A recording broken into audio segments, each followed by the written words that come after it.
를 거르게 하는 시도 또는 자의적으로 거르는 그런 시도가 오히려 폭식을 과도하게 유발하는 측면이 있습니다.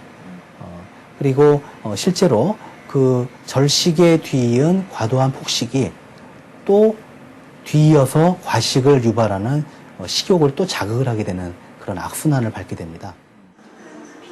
폭식하는 습관이 지속되면 식욕 조절 시스템에도 이상이 올 수 있다. 폭식증 환자 3사람을 대상으로 식욕 억제 호르몬인 렙틴의 수치를 비교해 보았다.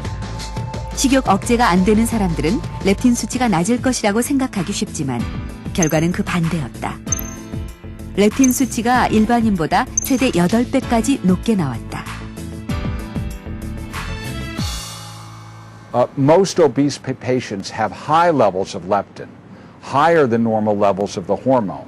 Now, the hormone normally makes you thin, so if you're obese and have high levels of this hormone, it means that the hormone isn't working well enough.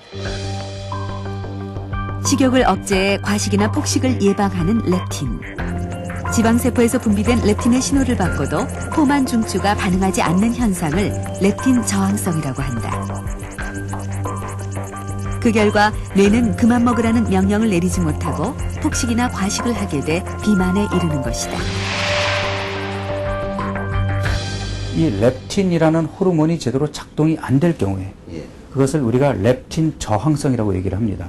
그러면 렙틴이 똑같이 분비가 돼서 뇌에 자극을 줬는데 뇌가 렙틴이 부족하다라고 착각을 한다면 그러면 뇌는 지방을 더 늘리겠죠. 그러니까 렙틴의 작동이 떨어지게 되면 지방이 늘어나는 결과를 초래하게 됩니다.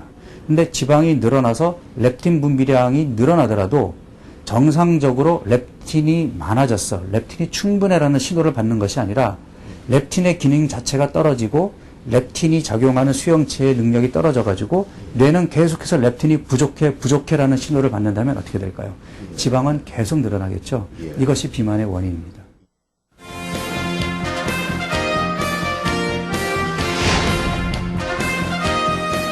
여기 2개의 트랙이 있습니다. 하나는 체중이고 또 하나는 체중 조절점인데요. 이 체중 조절점이란 일정한 체중과 체지방을 유지하기 위한 기준점입니다. 몸무게가 60kg인 사람이 한두 끼 정도 과식을 했다고 해서 갑자기 살이 찌지 않는 것도 바로 이 체중 조절점 때문이지요. 하지만 과식이나 폭식, 운동 부족 등이 오래 지속되면 안정적이던 체중 조절점이 흔들리면서 상향 조정됩니다. 물론 체중도 따라서 올라가게 되고 이렇게 되면 몸은 이제 늘어난 몸무게, 즉 80kg을 적정 체중으로 생각을 하고 이 체중을 유지하려고 노력을 하게 됩니다. 단기간에 살을 빼기 위해서 식사를 하지 않는 등 무리한 다이어트를 하게 되면 체중은 줄어들 수도 있습니다. 하지만 체중 조절점은 여전히 80kg에 머물러 있겠죠. 그렇다면 그 다음엔 어떤 일이 생길까요? 굶는 것을 멈추고 정상적인 식사를 하게 되면 체중 조절점인 80kg으로 다시 돌아가게 됩니다. 아예 음식을 먹지 않거나 식사량을 급격히 줄이는 다이어트를 했을 때 이른바 요요 현상을 겪게 되는 것도 바로 이러한 원리 때문인데요. 따라서 체중과 체중 조절점 이 2가지를 한꺼번에 낮추지 않으면 다이어트에 실패할 수밖에 없다는 것입니다. 결국 다이어트는 비만 상태로 올라가 있는 체중 조절점을 끌어내리기 위한 전쟁인 셈인데요. 그렇다면 과연 무엇이 이 체중 조절점을 무너뜨려서 비만에 이르게 하는 것일까요?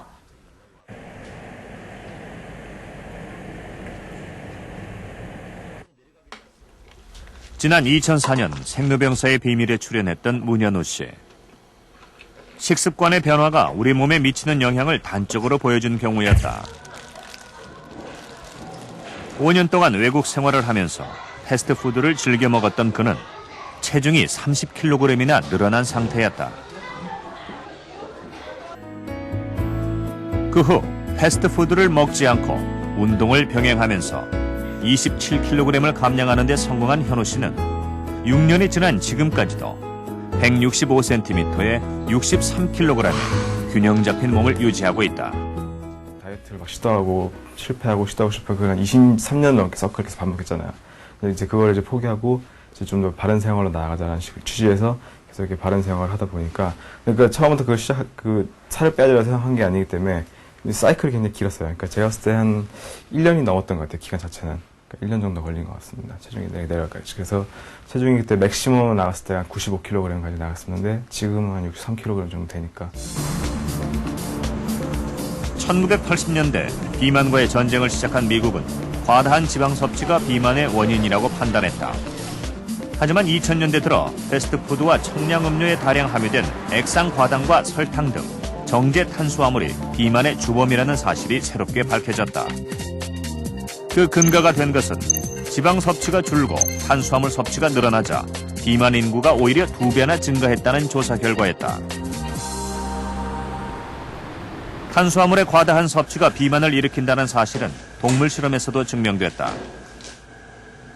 30마리의 쥐를 두 그룹으로 나눠 각각 일반 사료와 고탄수화물 사료를 먹였다.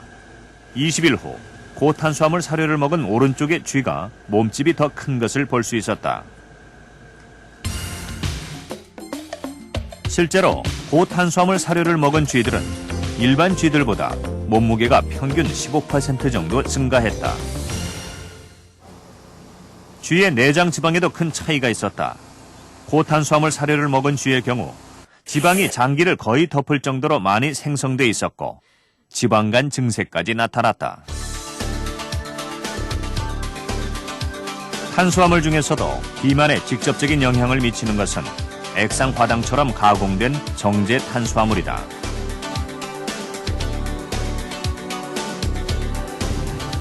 미국의 1인당 액상과당 섭취량은 1960년대 0kg에서 2000년대 30kg으로 급증했고 같은 시기 미국의 비만 인구도 급격히 늘었다. 설탕보다 값이 저렴해 가공식품에 두루 쓰이는 액상과당.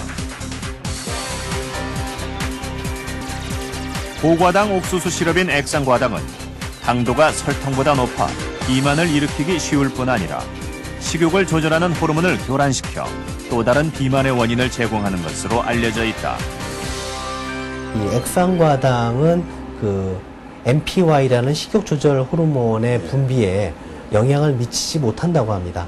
그러니까 좀 더 쉽게 표현을 하면 우리가 어떤 에너지나 영양소를 섭취를 하면 먹었다는 신호를 받음으로써 더 이상 과식을 하지 않도록 조절을 하는 기능을 갖고 있는데 이 액상과당과 같은 그런 단순당의 경우는 우리가 섭취를 했을 때 충분히 열량면에선 섭취했는데도 충분히 먹었다는 신호를 뇌내에 보내지 못하기 때문에 열량면에서 과식을 하게 된다는 것이죠.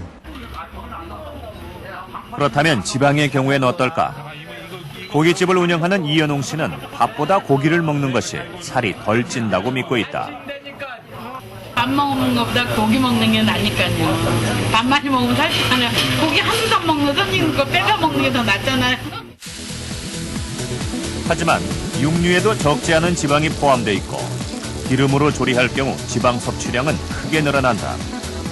이렇게 무심코 먹게 되는 지방은 액상과당과 마찬가지로 식욕 호르몬의 이상을 가져올 수 있다.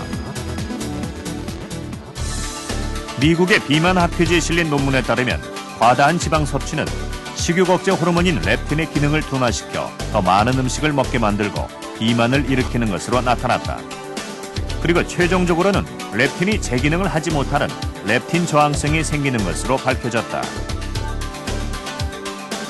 한편 체내 지방 조직이 NPY를 생성하며 이것이 체내 지방 조직을 더욱 증가시킨다는 연구 결과도 있다. 식욕을 촉진하는 신경 전달 물질인 NPY가 지방 전구 세포를 복제해 세포 수를 늘린다는 것이다. 결국 뇌에서 생성된 NPY가 식욕을 자극해 과식을 하게 만들고 그 결과 복부 지방이 증가되며 복부 지방은 보다 많은 NPY를 생성해 식욕을 자극하고 더 많은 복부 지방이 축적된다는 것이다. 패스트푸드와 탄산음료, 각종 가공식품의 맛에 길들여진 현대인들, 그리고 그 안에 들어있는 액상과당 등의 정제 탄수화물과 지방은 호르몬을 교란시키고 우리의 몸을 점점 살찌우고 있다. 실제로 식습관이 서구화되면서 한국인의 체형도 크게 달라졌다.